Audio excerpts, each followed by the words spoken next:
कहानी में बहुत मजा आने वाला है, अंत तक जरूर सुनिए। मैंने अपनी अलमारी से ताकत वाली गोली निकाली जो कभी कभार अभिषेक लेते थे और मैं किचन में चली गई। मैंने हल्दी बादाम वाला दूध बॉईल किया और उसमें एक गोली डाल दी ताकि अभिषेक को थोड़ी ताकत मिल सके। ऐसा करते करते रात के 10 बज चुके थे। फिर मैंने जल्दी से दूध का गिलास लिया और अभिषेक के कमरे में चली गई। अभिषेक बड़े ध्यान से मेरा इंतजार कर रहे थे। जैसे ही मैं अंदर आई, अभिषेक खड़े हो गए और मुझे देखने लगे। जब वो कुछ नहीं बोला तो मैंने ही पूछ लिया, ऐसे क्या देख रहे हो? बताओ, मैं कैसी लग रही हूँ? अभिषेक ने संकोच में कहा, मौसमी, मन तो ऐसा कर रहा है कि आपको अभी खा जाऊं। मैंने हंसते हुए उसे दूध का गिलास पकड़ा दिया और कहा, मुझे खाने की जरूरत नहीं है, बस तुम इसे पी लो। अभिषेक ने जल्दी से गिलास पकड़ा और एक सांस में दूध पी गया। दूध पीते ही फिर जो हुआ। दोस्तों, तो चलिए जल्दी से शुरू से कहानी सुनाती हूँ। मेरा नाम राधा है। मेरी उम्र 28 साल है, लेकिन मेरा दिल हमेशा युवा रहता है और मेरी हाइट लगभग 5 फीट 3 इंच की ऊंचाई के साथ। जब मैं साड़ी पहनती हूँ तो जैसे सब कुछ ठहर जाता है। मेरी सुंदर रंगत पर जब सूरज की किरण पड़ती है तो लगता है मानो मैं एक चांदनी रात में घूम रही हूँ। अब बात करते हैं मेरे 21 साल के भतीजे की। जो मेरा हो गया है, उसकी मासूमियत और उत्साह ने मेरे मन में एक हलचल सी मचा दी है। जब वो मेरी तरफ देखता है तो उसकी आंखों में वो खास चमक होती है, जैसे वो किसी खूबसूरत ख्वाब को देख रहा हो। कभी वो मुझसे कहता है, मौसी, आज आप सच में बहुत सुंदर लग रही हैं। इसलिए मेरे पति कभी कभी दिन में ही मेरा पूजन कर देते थे। हम शहर में रहते हैं क्योंकि मेरे पति सरकारी नौकरी करते हैं। मेरी 1 साल की एक बेटी भी है, इसलिए दूध की थैलियां भी बड़ी है। मैं अपने पति का आशीर्वाद समझकर रोज लेती थी। भले ही हमारी शादी को 9 साल हो चुके थे, लेकिन मेरे पति अभी तक मुझे अच्छा प्यार करते थे। मैं वह की बहुत साफ सफाई रखती थी और कभी कभार मेकअप भी कर लिया करती थी। पिछले महीने कुछ ऐसा हुआ जिसका हमें बिल्कुल अंदाजा नहीं था। शाम को मेरे पति साहिल घर आ रहे थे। उनके किसी दोस्त की बर्थडे पार्टी थी, इसीलिए दोस्तों ने उन्हें थोड़ी पिला दी थी और वो बाइक से घर लौट रहे थे। आते वक्त उनका एक्सीडेंट हो गया। इस हादसे में उनके एक पैर में फ्रैक्चर हो गया और डॉक्टर ने कहा कि सही होने में कम से कम 6 से 9 महीने लगेंगे। ये सुनकर मेरा मन टूट गया। साहिल का दर्द भले ही शारीरिक था, लेकिन मेरे मन में एक गहरी चिंता का सागर उमड़ आया। जब मैंने उन्हें अस्पताल में देखा, उनकी आंखों में दर्द का साया था। मैंने तुरंत उनके पास जाकर उनका हाथ थाम लिया। इसी वजह से मेरी दीदी और मेरा भतीजा अभिषेक उन्हें संभालने के लिए आए थे। मेरे जीजाजी और दीदी तो वापस चले गए, लेकिन अभिषेक ने साहिल को यहाँ रुकने के लिए कह दिया। क्योंकि वो ठीक से खड़े भी नहीं हो पा रहे थे, मुझे ही बाजार से सामान लाने और बाहर के काम करने पड़ते थे। इसीलिए मैंने अपनी बहन को कहकर अभिषेक को कुछ दिन रुकने के लिए बोल दिया। अभिषेक मान गया और बहुत खुश हो गया। अभिषेक मेरे कान तक ही आता था, शरीर भी ठीक ठाक था और रंग भी सामान्य था। अभिषेक ज्यादा बिगड़े किस्म का लड़का नहीं लग रहा था और मैं भी खुश थी कि कोई तो आया जो मेरी मदद कर सके। आज अभिषेक मुझसे थोड़ा थोड़ा शर्मा रहा था क्योंकि वो शादी के बाद मुझसे पहली बार मिला था। रात को जब मैं साहिल को खाना खिला रही थी, तब अभिषेक भी हमारे पास बैठा था। फिर अभिषेक अपने कमरे में जाकर समय पर सो गया था। साहिल के चेहरे पर थोड़ी राहत थी, लेकिन वो अभी भी दर्द में था। तभी मेरी अंदर की भावनाएं बाहर निकल पड़ी। मैंने साहिल के पास बैठकर कहा, वो भी क्या दिन थे जब आप रोजाना मैच खेला करते थे साहिल। ये सुनकर मुस्कुराने लगे। क्या हो गया मेरी राधा, आज तो पूरी मजे में लग रही हो, मैंने कहा। नहीं जी, आपको तो मजाक लग रहा है और इधर मेरी बुरी हालत हो रखा है। सच बताओ तो इस वक्त मेरा बुरा हाल कर दिया मेरे पति। बोले, मैं तुम्हारा दर्द समझता हूँ राधा, मेरा भी बहुत मन करता है, लेकिन क्या करूँ, मैं तो ठीक से खड़ा भी नहीं हो सकता। बस थोड़े दिन और निकाल दो, फिर देखना मैं इस गुफा का क्या हल करता हूँ। तभी मैंने कहा, थोड़े दिन नहीं, पूरे 6 महीने बाकी है प्लास्टर उतरने में और मेरा तो 1 महीने में ही ये हाल हो गया। पता नहीं आगे के दिन कैसे कटेंगे।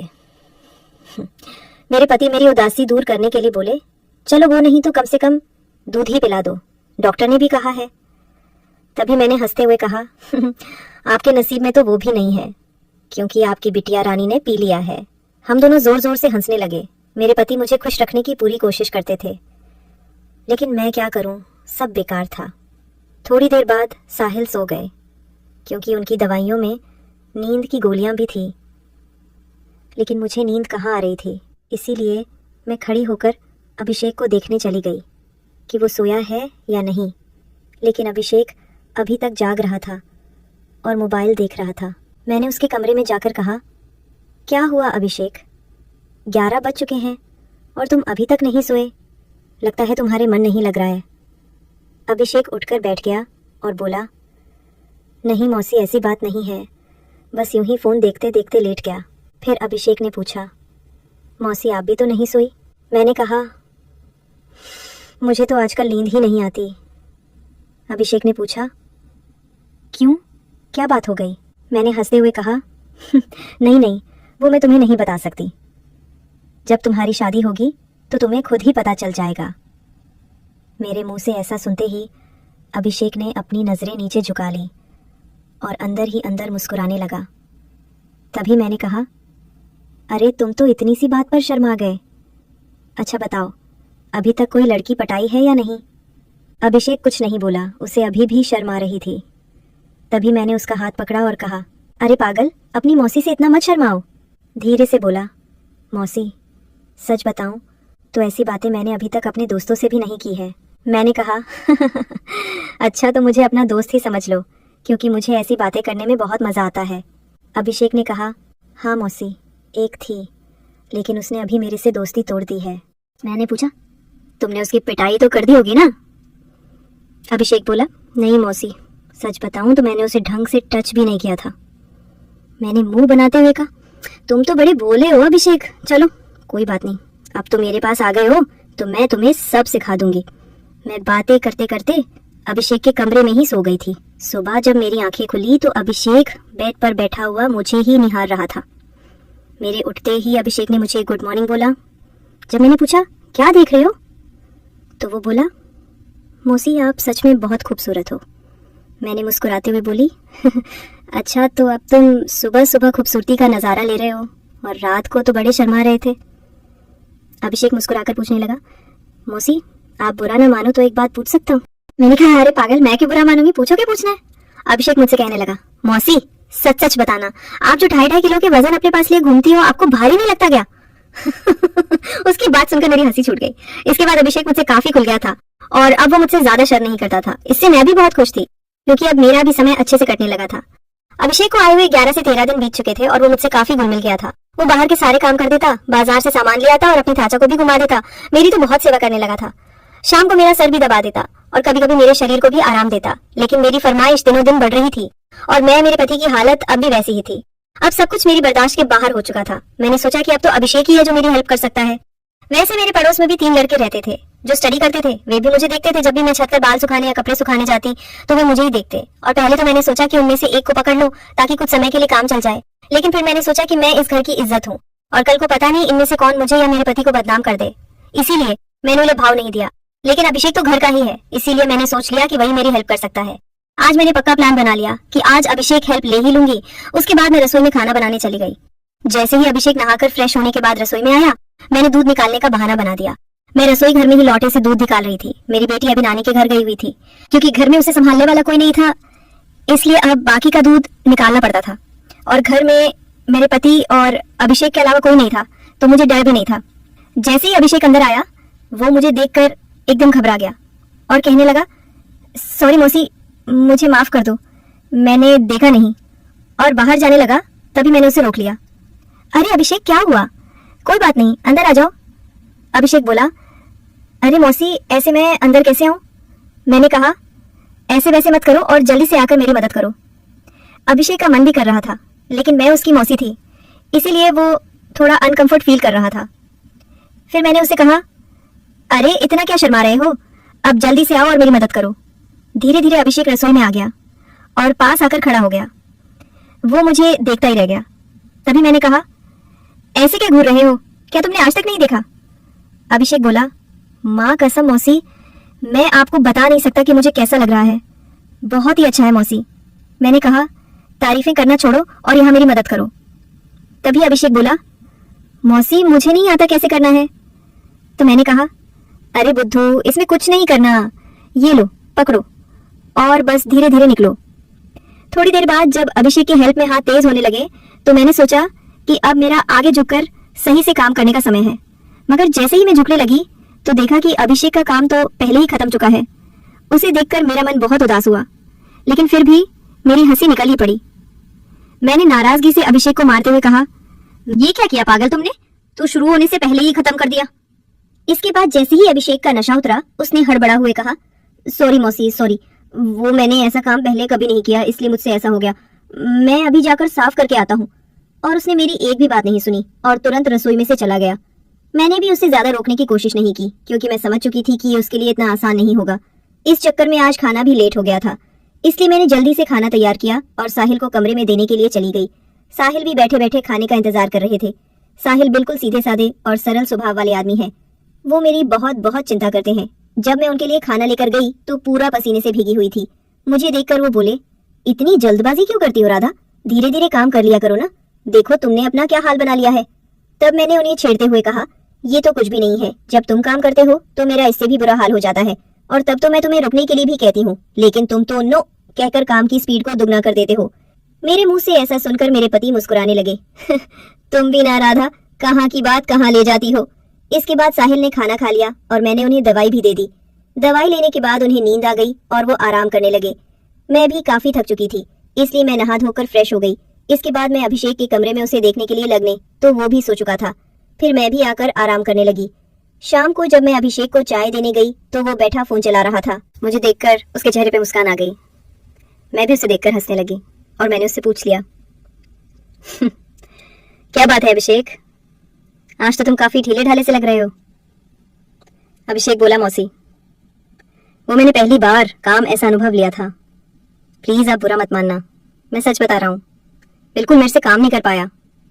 तभी मैंने उसे रोकते हुए कहा, अरे बेवकूफ, मैं कब बुरा मानने लगी, वैसे सच बताऊं तो मुझे भी अच्छा लग रहा था। इसके बाद मैंने अभिषेक को चाय पकड़ा दी और उसके साथ बैठकर पीने लगी। हम दोनों बातें करने लगे। आज अभिषेक के मुंह से मेरे लिए तो फूल ही झड़ रहे थे। वो बस मेरी तारीफें ही करता जा रहा था। मौसी आप बहुत अच्छी हो, मैं तो सोच रही हूँ कि सारी उम्र आपके ही घर रहूं। इन 13 दिनों में मुझे स्वर्ग जैसा महसूस होने लगा है, और ऊपर से आपकी खूबसूरती। मैंने मुस्कुराते हुए कहा, आज तो तुम्हारे मुंह से सिर्फ तारीफें ही निकल रही हैं। लगता है अभिषेक मेरा हाथ पकड़ के बोला, आप सही कह रही हैं मौसी, अब आपको भी मेरे काम में मेरी मदद करनी होगी। अब तो आपको मेरी बात माननी ही होगी। प्लीज मौसी मना मत करना, बस एक बार के लिए मुझे एक मैच खिला दो, इसके बाद आप जो भी कहेंगी मैं करूंगा। जब अभिषेक से कह रहा था तो उसका चेहरा लाल टमाटर जैसा हो गया था और मेरी मुस्कुराहट फूट पड़ी थी। मैंने उसके सर पर हाथ फेरते हुए कहा, अरे पगले, इतना सीरियस क्यों हो रहे हो, बताओ मैंने तुम्हें कभी किसी चीज लिए मना किया है? वैसे भी अब तुम्हारे चाचा तो वैसा भी मेरे काम में मेरी मदद नहीं कर पाते हैं, और तुम इतना शर्माओ मत। अगर इतना शर्माओ तो कैसे चलेगा? अब से तुम मुझे अपनी मौसी नहीं बल्कि काम वाली ही समझना। अभिषेक बोला, मौसी एक बात और है, मैं एकदम फ्री हो जाता हूँ, मैं बहुत काम करता हूँ। मैंने उसे कहा, इसकी चिंता मत करो, इसका इंतजाम मैं कर दूंगी, तुम बस काम के लिए तैयार रहना। मेरे इतना कहते ही अभिषेक खुश हो गया और उसने थैंक्स मौसी की रट लगा दी। कहने लगा, मौसी आप बहुत अच्छी हैं।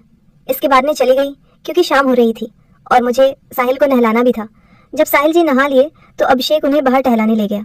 इसके बाद मैंने जल्दी जल्दी सारा काम किया और उनके आने तक खाना भी तैयार कर दिया। आते ही अभिषेक ने हाथ पैर धोए और खाना खाने के लिए बैठ गए। इतने में 9 बज चुके थे और दवाइयों का समय हो रहा था, इसीलिए मैं उन्हें कमरे में ले गई और दवाइयां दे दी। साहिल की मेडिसिन में नींद की गोलियां भी थी ताकि उन्हें ज्यादा दर्द ना हो और आसानी से नींद आ जाए। साहिल दवाइयां लेकर जल्दी ही सो गए। मैं उनका सर दबा रही थी। जैसे ही मुझे पता चला कि साहिल सो चुके हैं, मैं नहाने चली गई। नहाकर मैंने रेड कलर की साड़ी पहनी, बालों का जोड़ा बना लिया और महक के लिए परफ्यूम भी लगा लिया। वैसे तो मैं मेकअप कभी कभार ही करती हूँ, लेकिन आज थोड़ा थोड़ा कर ही लिया ताकि चेहरा ब्लश करे। पूरी तरह से तैयार होने के बाद मैंने अपनी अलमारी से जादू वाली गोली निकाली जो कभी कभार साहिल लेते थे और रसोई में चली गई। मैंने हल्दी बादाम वाला दूध तैयार किया और उसमें एक गोली डाल दी ताकि अभिषेक को थोड़ी ताकत मिल सके। ऐसा करते करते रात के 11 बज चुके थे। फिर मैंने जल्दी से दूध का ग्लास लिया और अभिषेक के कमरे में चली गई। अभिषेक बड़े ध्यान से मेरा इंतजार कर रहा था। जैसे ही मैं अंदर आई, वो खड़ा हो गया और मुझे देखने लगा। जब वो कुछ नहीं बोला तो मैंने ही पूछ लिया, ऐसे क्या देख रहे हो, बताओ मैं कैसी लग रही हूँ? अभिषेक ने संकोच में कहा, मौसी मन तो ऐसा कर रहा है कि आपको अभी खा जाऊं। मैंने हंसते हुए उसे दूध का ग्लास पकड़ा दिया और कहा, मुझे खाने की जरूरत नहीं है, बस तुम इसे पी लो। अभिषेक ने जल्दी से ग्लास पकड़ और एक सांस में दूध पी गया। दूध पीते ही मैंने कहा, चलो अब जल्दी से पूजा शुरू करते हैं। अभिषेक ने जवाब दिया, मौसी पूजा तो शुरू कर दूंगा, लेकिन आप दिए में तेल डालोगी या फिर सीधे ही पूजा शुरू करें? मैंने मुस्कुराते हुए कहा, तुम मेरी चिंता मत करो, मैं पहले से ही तेल डालकर आई हूँ। इसके बाद जो हुआ वो बताते हुए मुझे भी शर्मा रही है। मैं अभिषेक को अब तक बच्चा ही समझ रही थी, लेकिन उसने पूजा में मेरे पति को भी पीछे छोड़ दिया। अभिषेक ने सबसे पहले काजू कतली का स्वाद खाया, मेरे पति ने आज तक काजू कतली नहीं खाई। वो तो सीधे ही पूजा शुरू कर देते थे। जब मैंने अभिषेक से कहा, अब बस भी करो, और कितने खाओगे, तो उसने जवाब दिया, नहीं मौसी, आपको नहीं पता ये कितनी मीठी है, इसी के लिए हम पागल रहते हैं। ये अभिषेक की पहली पूजा थी, इसीलिए वो आधे घंटे से ज्यादा नहीं कर पाया। मैं तो ज्यादा नहीं थकी, लेकिन अभिषेक पसीने पसीने हो चुका था। मुझे भी 2 महीने बाद पूजन का काम मिल रहा था, तो मैं भी बहुत खुश थी। इसके बाद अभिषेक थक चुका था और आराम करने लगा। मैं भी वहीं पर थी। जब मैंने उसे पूछा, कैसा लगा फर्स्ट टाइम पूजा करके, तो अभिषेक ने जवाब दिया, मौसी सच कहूँ तो ऐसा लगा जैसे जिंदगी के सारे सुख एक साथ मिल रहे, या कहूँ तो दुनिया की सबसे अच्छी मौसी हो। फिर हम बातें करते करते सो गए। सुबह जब मैं उठी तो बिल्कुल फ्रेश महसूस कर रही थी। मैंने उठकर चाय नाश्ता बना लिया और साहिल को दे आई। इसके बाद मैं अभिषेक को भी चाय देने के लिए उसके कमरे में गई। वो भी उठ चुका था चाय लेकर। उसने मुझसे पूछा, मौसी मुझे डर लग रहा है, कहीं हमने कुछ गलत पूजा तो नहीं कर ली? मुझे लगा कि शायद अभिषेक को पछतावा हो रहा है। मैंने उसे समझाते हुए कहा, अभिषेक तुम ऐसा बिल्कुल मत सोचो। सच कहूँ तो ये मेरी मजबूरी थी, क्योंकि तुम्हारे चाचा 7-8 महीने तक ठीक नहीं हो सकते और मुझसे इतना इंतजार शायद ही हो पाता। लेकिन तुमने मेरी बहुत मदद की है पूजा करने में। प्लीज तुम इतनी टेंशन मत लो, और हाँ, इसके बारे में किसी से भी मत कहना। अभिषेक ने सर हिला दिया और बोला, मौसी अगर ये मेरी मजबूरी बन गई तो मैंने कहा आ जाना फिर अपनी मौसी के पास, मैंने कब तुम्हें मना किया है? इतना कहकर मैं मुस्कुराने लगी और अभिषेक फिर से मेरी तारीफ करने लगा। मौसी आपकी जितनी तारीफ की जाए उतनी कम है। पता नहीं मैंने पिछले जन्म में कौन से पुण्य किए थे जो मुझे आप जैसी मौसी मिली। इसके बाद मेरे और अभिषेक के बीच पक्की वाली दोस्ती हो गई थी। अब जब भी मेरा मन करता मैं अभिषेक से पूजन करवा लेती। इसी बीच अभिषेक के पापा ने फोन भी किया था कि वो घर आ जाए, लेकिन अभिषेक ने मना कर दिया। अब मेरे पति साहिल भी चलने फिरने लगे थे, तो हम लोग बाजार भी घूमने लगे। अभिषेक अब मेरी ओर ज्यादा केयर करने लगा था। शाम को जब भी मैं सुलाकर अभिषेक के पास जाती तो वो मेरे पैर दबाता, कमर की मालिश करता और सर भी दबाता। मैं अभिषेक से कहा भी करती थी कि मेरे लिए इतना काम करने की जरूरत नहीं है, लेकिन वो नहीं मानता और कहता, चुप रहो मौसी, आप सारा दिन काम करती हो इसीलिए थक जाती हो, तो इतना तो मुझे भी करने दो। दोस्तों, शायद आप लोगों को मैं बिल्कुल भी पसंद ना आऊं, क्योंकि मैंने इसके रिश्ते को खराब किया है। लेकिन सच कहूं तो मैं भी ऐसा करना नहीं चाहती थी, लेकिन भावनाओं में सब कुछ हो गया। इसलिए प्लीज आप लोग समझने की कोशिश करना और मेरी कहानी को सुनकर भावनाओं में मत बह जाना, क्योंकि सच में ये गलत बात होती है। तो मेरे खातिर कमेंट में एक प्रॉमिस जरूर करके जाइए कि आप लोग अपने जीवन में ऐसा कभी नहीं करेंगे। स्टोरी की शिक्षा, ये कहानी हमें कई महत्वपूर्ण सबक देती है जो हमारे जीवन में काम आ सकते हैं। आइए हम इन शिक्षाओं को विस्तार से समझते हैं। कहानी में राधा अपने पति साहिल की देखभाल करती है जब वो दुर्घटना में घायल होते हैं। ये दिखाता है कि जिम्मेदारी का मतलब केवल व्यक्तिगत लाभ के लिए जीना नहीं है, बल्कि अपने प्रियजनों की देखभाल करना भी शामिल है। जीवन में जब हम किसी रिश्ते में होते हैं तो हमें अपने साथी के प्रति समर्पित रहना चाहिए, तो वो अधिक मजबूत और स्थायी होता है। हमें अपने रिश्तों में ईमानदार रहना चाहिए और एक दूसरे पर विश्वास करना चाहिए। तो दोस्तों, आपको ये कहानी कैसी लगी कमेंट में हमें जरूर बताएं। और अगर चैनल पर पहली बार आए हो तो चैनल को सब्सक्राइब करना ना भूलें। ऐसी मजेदार कहानियां